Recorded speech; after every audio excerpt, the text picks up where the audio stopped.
أصبح ليونيل ميسي الهداف التاريخي للمنتخب الأرجنتيني في كأس العالم لكرة القدم بعد تسجيله 11 هدفاً في تاريخ مشاركته في المونديال. وبدأ ميسي المباراة متعادلاً مع الأسطورة غابرييل باتيستوتا برصيد 10 أهداف، لكنه سجل هدفه الخامس في مونديال قطر ليقتسم صدارة قائمة الهدافين مع النجم الفرنسي كيليان مبابي برصيد 5 أهداف، ويتجاوز إنجاز باتيستوتا. وأحرز باتيستوتا أهدافه العشرة مع المنتخب الأرجنتيني خلال 12 مباراة فقط بالمونديال، بينما احتاج ميسي إلى 25 مباراة لتحطيم هذا الرقم القياسي. كما يشارك ميسي في كأس العالم للمرة الخامسة، وهو الرقم القياسي الذي يقتسمه مع عدد من اللاعبين، لكن دون أن ينجح أي لاعب في تجاوزه.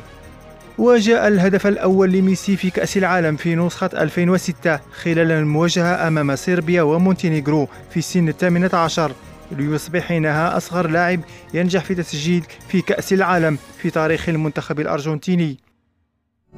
تابوناو في القناة باش توصلوا بكل جديد الأخبار الحصرية.